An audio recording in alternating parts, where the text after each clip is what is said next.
bigger tip if that person does a great job. In Jamaica, you will also see that people are doing the packing for you at the supermarket, so you can leave like a $1 tip to the person who carries your bags or the person who's packing your bags. So it's really like $1 tip is for something small, but I've seen situations when tourists gave like 100 Jamaican dollars to their guide who spent the whole day with them, thinking they're giving him 10 US dollars while in reality it's 80 cents, and it was like and they're like, yeah, here's the tip for you, man. And he's yeah, thank you. Bring a charger for your phone, and it's better if you bring two. When you travel, especially if you have to change different accommodations, you can literally forget the charger and you will have to spend a day trying to find a charger for your phone. Keep one in your bag at all times and use the other one in whatever the hotel where you go to. By the way, with chargers, Jamaica has exactly the same sockets as the United States. So all of your American equipment is going to work here. And if you're coming from Europe, make sure you bring the adapter from European to American plug. And it is important to charge your phone fully, and when you're flying on a plane, don't use your phone, or if you're using your phone, make sure you charge it from a power bank or something. Bring this case where you can carry your passport, ID, and all the other documents, because the number of times people lost their passport is incredible. What happens is they come out of the airport with their passport in their hand, and once they get in a car and they start moving the luggage, the passport falls out of their hand and they lose it. You know, make sure this doesn't happen to you. Always have this little bag with all the documents and a passport, and it should be somewhere like here. And I would always suggest to get a printout of the information about your stay, the contact details of your hotel or your host if you're staying at an Airbnb. Please do not rely on your phone. It can fall down, your screen can break, and you never know, maybe it's gonna fall into water. It also makes sense to have a copy of your passport in case you lose it. So bring the little bag with all the printouts, your passport, your ID, your documents in here, and the copy of your passport, so that in case you do lose your documents, it would be much easier for you to restore them. The next thing to bring is sunscreen and sunblock, whatever you call it. You can buy it in Jamaica, but it's so expensive here. And by the way, it doesn't matter if your skin is light or if your skin is dark, you can still get burnt under the sun, even if it's cloudy. So make sure you apply that sunblock, that sunscreen when you're going to the beach. If you want to take videos or photos underwater, you don't need an underwater camera like GoPro or whatever.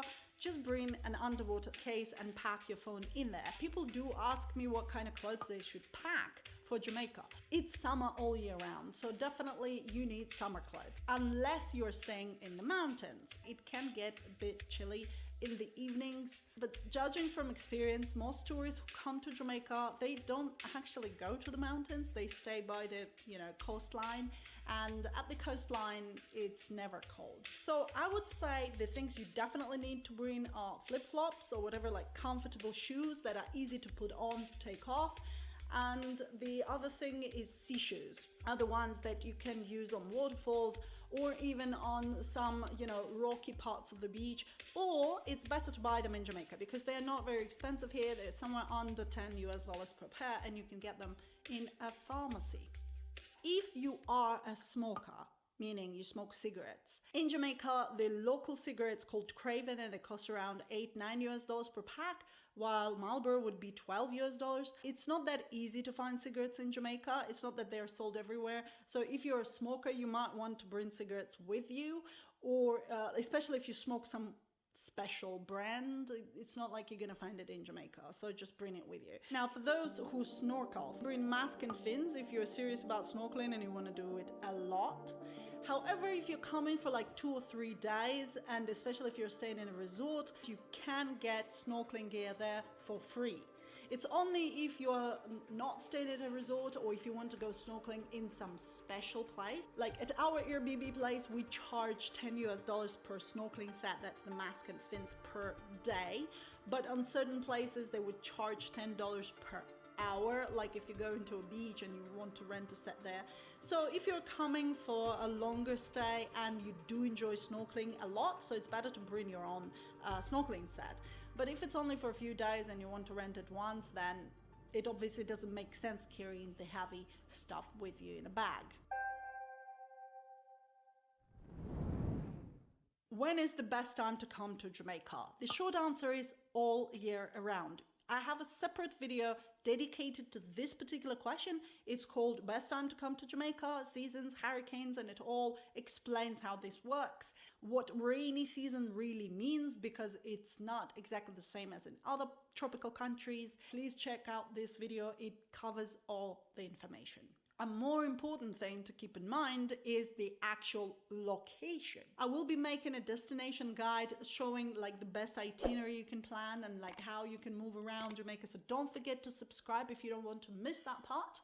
But for now, let's move on to the next point. Certain locations in Jamaica, they pretend they are located in Montego Bay when in reality they are not. Oh, like swim with dolphins in Montego Bay. No, it's not located in Montego Bay. It's about 40 minutes drive from Montego Bay. But they say it is in Montego Bay so that people who come to Montego Bay book with them. Now, there is even a hotel called Grand Palladium that claims it's in Montego Bay. It's not. It's about 40 minutes drive from Montego Bay in a town called Lucy. Yet they say they are in Montego Bay because it's much easier to sell rooms in a hotel when you say you are in Montego Bay. Now, why is it a problem? It's not really a problem until you want to book tours. Like we had guests who wanted to book a tour and they're like, we want to go on a day trip to Ocho Rios from Montego Bay. Can you do a pickup for us? Sure. Where in Montego Bay are you? Oh, we're in Grand Palladium. And it's like 40 minutes for a driver to go to Grand Palladium, get you there, bring you back, another 40 minutes. So it's like almost 1.5 hours just to pick you up, driving. So make sure to check the exact location of your resort or of your Airbnb, and make sure to check the location of the experience where you're going to, because sometimes people don't realize. And that's the next point. Jamaica is not a small island, and don't look at the miles. It's just because Jamaica is mountainous and sometimes the roads go like this, and so it's not as fast as you might think. You're like, it's only 20 miles. These 20 miles can take you 1 hour to drive through, And the other thing, don't rely much on Google Maps. It can tell you it only takes like 1 hour to get there, while in reality it's going to take you 1.5 or maybe even 2 hours to get there. The other thing in Jamaica is time management. Just don't be in a rush for anything, because it's going to take longer than you think for everything to get, through immigration when you arrive, for your check to be delivered, for your food to come, and things like that. The next thing you need to understand is the difference between a route taxi and a taxi. These are two different entities. A route taxi is public transport. You get in and then other people get in, get out, and then it operates like a bus. I've seen tourists making YouTube videos saying, oh, we were scammed. That taxi took us, we paid like $5 and he was like picking up other people on the way using our money. He wasn't using your money. He was literally taking you along with other people, and these other people were also paying him, because that's a route taxi. That's how it works. So please don't confuse it with a taxi. A taxi is a completely separate thing, and in Jamaica they're also known as tourist taxis. This is the actual taxi you hire.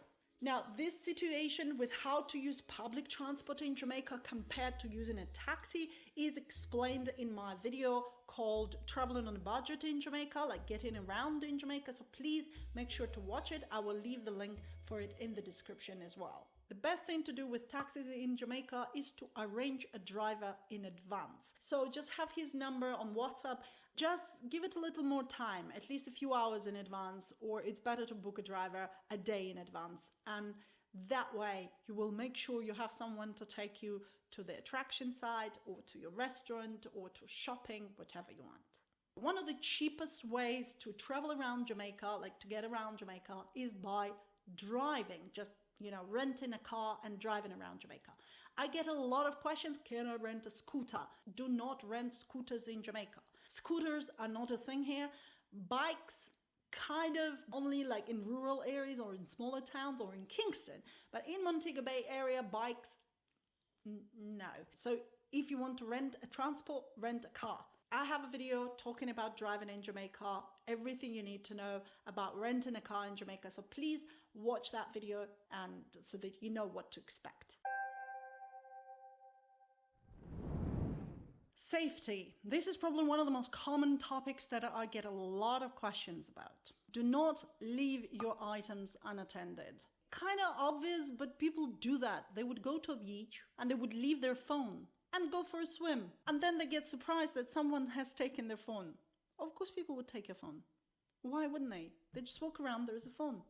Sure. Don't leave your items unattended. This is relevant to every single country in the world. You see, robbery is not really a thing in Jamaica, so people don't just walk to you to try to get your camera or your items or your possessions, whatever. This doesn't usually happen. Scamming is a problem. What you can have is that someone can try to take advantage of you not knowing Jamaican currency. 3 years ago, we had a situation with guests who decided that, well, you know, $150 for a driver for the whole day was expensive. And they said, listen, we don't need a private driver. We're good to go. We just met that guy in the street. He said he will do exactly the same trip for only $100.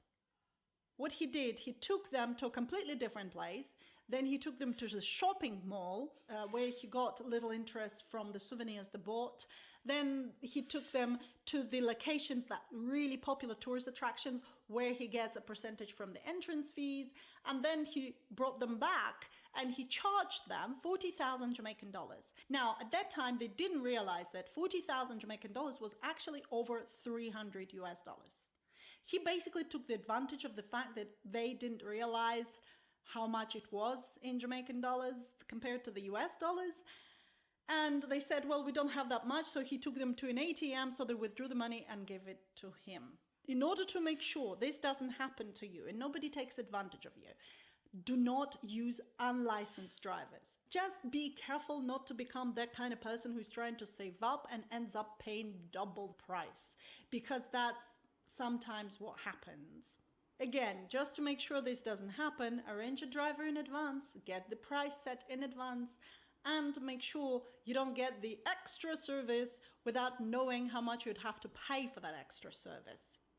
Do make sure you check the currency exchange rate using Google just a day before your trip. Now, this brings me to another problem that you can experience anywhere you go as a foreigner: pushy sellers. There are some who want to make a living and they simply offer their services or goods for you in the street, on a beach, and so on. Please don't walk around ignoring people. It is viewed as very rude in Jamaica.